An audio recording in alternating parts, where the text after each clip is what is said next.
First and foremost, we want to wish happy Mother's Day to everyone. We all have mothers, and we have um, a great chance, not just today, but just to remember and to honor them.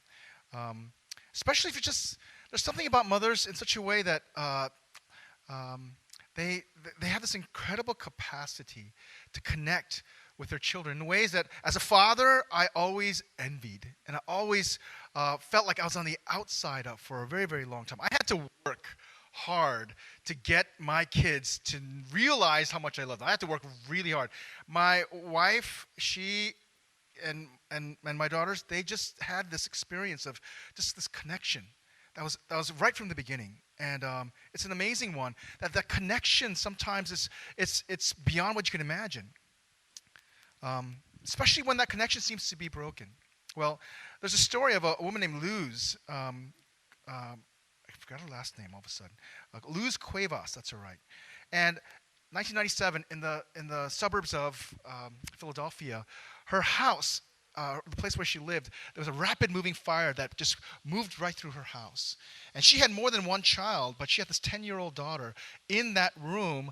And she actually, before fleeing the premises, there was other people in the house as well. She fleeing the premises. She checked in that room, and her daughter was not in the crib. And so she thought somebody else must have grabbed her. They got out of the house, but then later on, she could not find her daughter, Delamar, this 10-month-old daughter. Can you imagine what a mother must be feeling?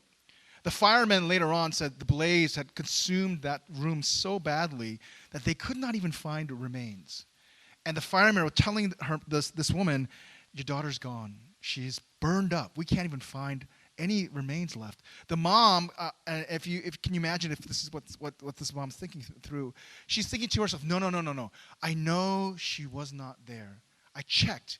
I know she was not there. And they didn't issue a death certificate. So there's this lingering feeling in her heart that everybody's telling her just to let go. And that's the route of healing. Well, she struggled with this year in, year out. Can you imagine? 6 years later, she was invited to a children's birthday party. And as she was there, she saw this girl about 6 years old, about 7 years old, a little under 7. And she noticed something in this girl, her dimple, that made her just kind of light up. That dimple looked just like hers. And she whispered to her sister who was there, that's my daughter. The sister, can you imagine probably telling her, no. I know it's been 6 years, and I know just how your heart still, because a mom won't give up. Mom won't ever let go. I know how much you must be feeling, but that can't be her. But the mom wouldn't give up. In fact, this mom went and basically said to this little girl, oh, there's gum in your hair. Let me go check it. Let me pull it out. And she grabbed strands of her hair. And she went to the police. And she asked and requested a DNA test be made, saying, there is this girl, and I know she is my daughter. Can you imagine if you're the policeman saying, you lady, you're a little hysterical. It's been 6 years. There's no way. I know I've read the fireman's report. They said that she had burned up. There's not even any remains left. But she pushed and she pushed. She went to a senator, a congressman, and got him to push it. They got the test done, and that was her daughter. Can you imagine that? That night, a family friend, in fact, a cousin by marriage to her former husband, who had been in the house, actually, set the fire to steal the baby, named the baby a different name, raised her as her own, and can you imagine, 6 years later, she was able to find her. Now, the story is a painful one because this daughter, who's only known one mom for 6 years, she was abducted as a 10-month-old, now has to readjust. But can you imagine what this mom must have been feeling? That she never gave up. She knew. And she recognized her daughter. Have not even seen her since she was 10 months old. There's actually a movie that was made about it called Lost Little Girl. But we celebrate this connection that God gives us with our mothers. This incredible love that pours through our moms that will not give up. Even when others give up, our moms do not give up. This is the specific metaphor that God gives to a people, his people, when they are so despondent, when they're so depressed, when they feel like everything that they've gone through hasn't met their hopes or their dreams. In fact, they're actually even saying to God, God, you are the one who's abandoned me. You forgot about us. You said you would be there, but I'm looking around, and this is all I feel. I feel so forsaken. This passage in the book of Isaiah is spoken through the lens of the person called the personification of Zion. Zion is the little hill that is in the city of God, where, in fact, that's where the temple is. That's a representation of the heart of the people of God, where the temple is. And in this prophetic response, they are echoing out to God as a people, Yahweh, the Lord has forsaken me, the Lord has forgotten me. And interestingly enough, there should be a reason why in this passage they say that. It's actually, it makes total sense. As a people, they had been taken over, and they had been carted out of their home like indentured servitude forever. They're in another land. They're forced to serve and learn another language, another culture. They are being assimilated, and they are being used. And as a people of God, they're just really wrestling. God, how could you allow this to happen? Where are your promises that you would always be with us? Where are your promises that you would bring us out of here? In Isaiah chapter 40, something's shifting. The time is done, and God's about to bring them back home. And he's making these calls of saying, comfort my people. I'm gonna restore them. I'm gonna bring back home. But their hearts are not ready to hear. And as God is calling them to remove, they're like, oh, I'm not so sure. And they're grieving, and they're moaning, and they're saying, the Lord has forsaken me. The Lord has forgotten us. This is how God responds to those who are so despondent, so frustrated, so depressed. He uses the picture, the reality of a mother's love. And he says, can a mother forget the baby at her very breast and have no compassion on the child she has born? This is something that every person sees and notices and experiences. It's a universal one of a mother who so loves the child that she has given birth to, that painfully she has given birth to, and pours out her very life, her very body to nurture and to feed and to care for this child. And so God says, is it possible for a mother to actually abandon the very child she gave birth to and have no compassion on that child? Is it possible? And this is the real sad answer. It's found in this next verse, this next section. It is possible that even a mother who is so loving is still imperfect. That a child can go through trauma, even though a mother is willing to give her very life for the child. And so he says, even if she would forget, even if she would abandon, I will not forget you. Well, my mom's a good mom. She loved me so well. And if I think about my experience of God's love, my first thought is the way my mom loved me. Thoughtfully, carefully, consistently. She never, ever gave up on me. But as most immigrant children can attest to, I was abandoned at Kmart when I was 6 years old. They forgot me. They were doing their thing, and I guess I wasn't following well enough. Next thing I know, I'm like, Mom, Dad. And I don't quite remember this, but my parents, they remember this with a lot of pride. They're like, yeah, when you were 6 years old, you knew your name, your parents' name, your address, your home phone number, right? I'm like, oh, yeah, that's great. Later on, I'm thinking, wait a minute, that means you forgot me, you abandoned me, right? When I became a parent, I didn't let my kids out of my line of sight. But I guess I hear other people's stories, and it's not just Asian Americans. All immigrant kids end up having this experience, right? We have to fend for ourselves. We have to learn that there are times when our parents are not there, and we have a early experience of this. But you know, it's okay, because you know what? Even Jesus' parents forgot him. Yeah, you remember the story? Yeah, he's 12 years old, and the parents make their way, everybody makes their way to Jerusalem, and they leave. They don't even realize that he's not in the caravan. And he's there, working away with the teachers of the law and the scribes, and he's actually, in his quote-unquote father's house. They were days away before they figured out, where's Jesus, right? So it happens. Even mothers who love their children so desperately, they're not perfect. Human love, even a mother's love, sometimes is not perfect. One of the most painful experiences of this is what some people are calling now forgotten baby syndrome. I don't know if you've ever heard this before, but in fact, this is quite a common experience. Parents, even mothers, who are so busy carting their kids to daycare and other kinds of places, they forget their child is in the car on a hot day with the windows closed.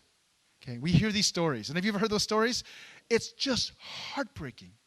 And the first thought is, how could she? What kind of mother or what kind of person could leave and forget their baby in a car?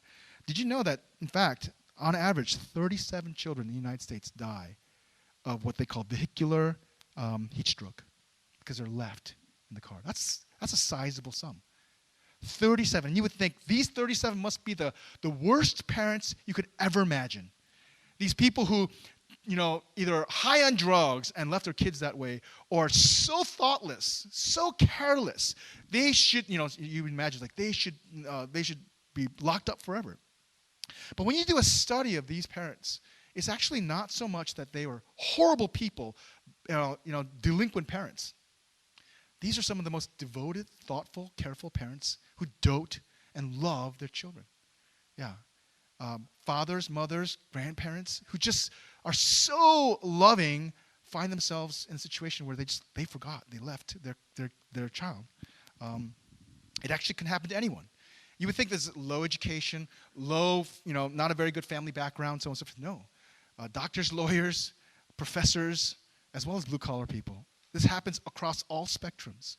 It's actually really shocking. I'm spending a little time here because this could happen to anyone. As much as you love your baby, that in fact, because of and this guy's name is David Diamond, he describes a brain defect. This usually happens when you're stressed and fatigued, and there's a third category, that your daily routine that you're just kind of working through has shifted, and you did not realize that your child was in your car. And this happens a lot. This guy started a campaign called Look Before You Lock. Develop the pattern if you have a child in the car, constantly, always to make sure before you lock the car and walk away that who's in your in the back seat in the car carrier. Some examples of what might help you to do this is women actually take off their left shoe and put it in the back seat. You can't leave without your shoe, so it forces you to go ahead, and this is better than a purse because even a purse you might leave behind, but you can't walk out without your shoe. Make a habit of constantly checking back. If you have a daycare situation, make sure the daycare calls you if you didn't drop off your child, just so that you know that there's other people helping you to keep accountable to make sure. Because if even those of us who are so attentive can actually fall into the situation. And I spent a little time talking about this because this can happen to anybody. This is the frailty of even our human love. The feeling of abandonment is painful, not just of a child who's left in a car, but someone who's been left, someone who's been promised something, somebody who's experienced that kind of love, and now it's departed. It's such a painful thing. Babies know this. Even my puppy knows this. This is Sabby right there. She's about 4.5 months now, and she loves her crate. She sleeps in it really, really well, but she knows when I step out, okay? Because if she's sleeping in her crate, she's okay, but when I close up the crate and I walk out, and she knows it, and she makes the most horrible sounds. It's actually really, really sad. Yeah. I have to close my ears because it's like, it's really, really sad. It's almost like, how could you? Right? That's what it sounds like to me, right? And that's why she was so happy when I come back home because, you didn't abandon me. But this experience of like having been left behind, having been abandoned, that nobody cares, it is such a profound one. One that even politicians take advantage of. That basically, they make these promises. You are not forgotten. And even these people who can't stand government and who are so jaded, they get suckered.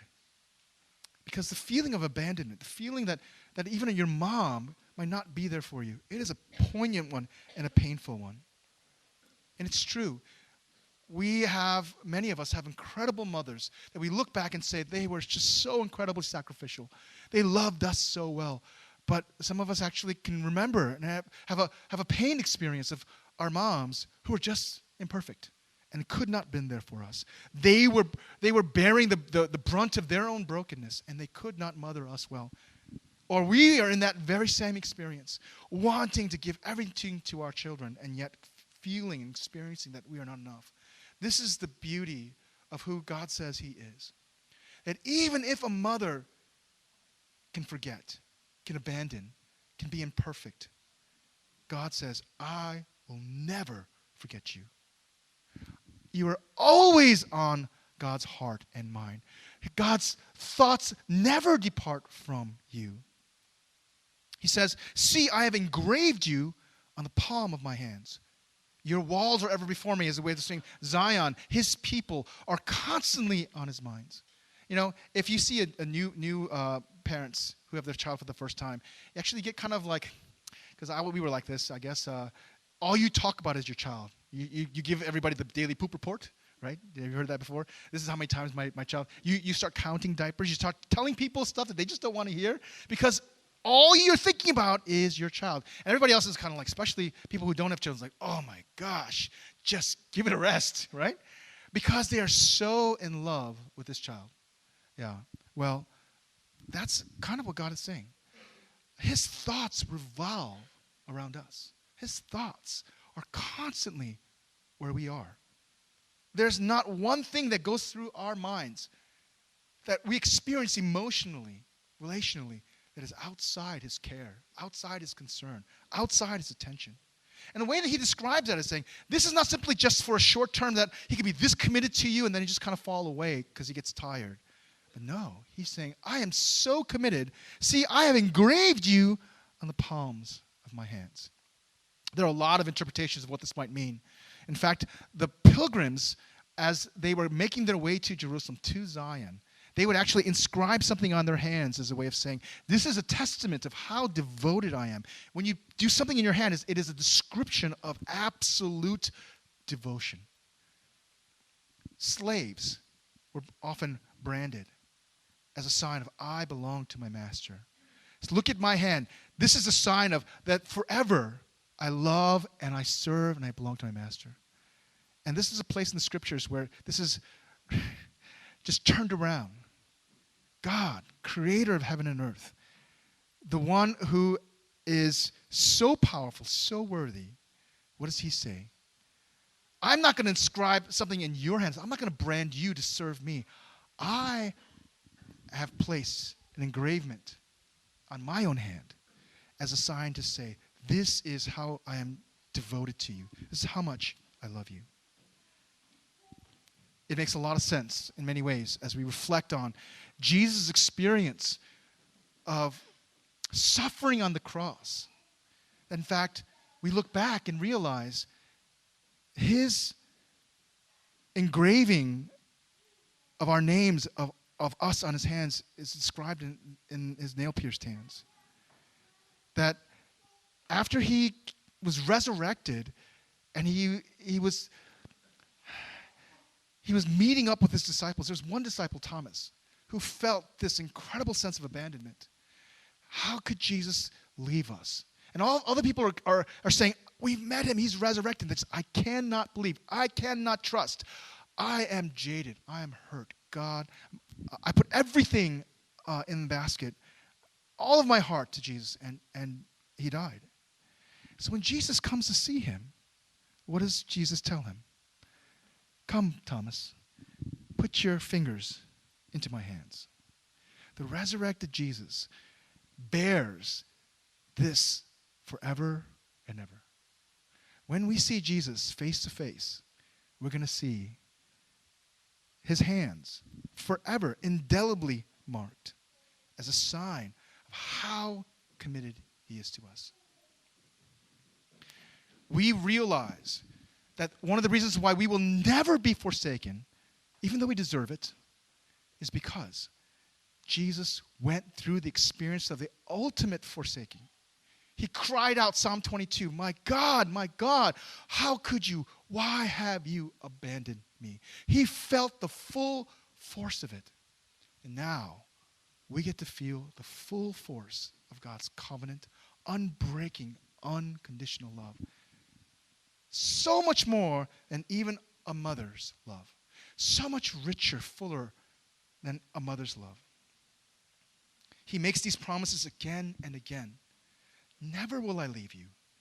Never will I forsake you. Have you bow your heads with me as we begin to pray.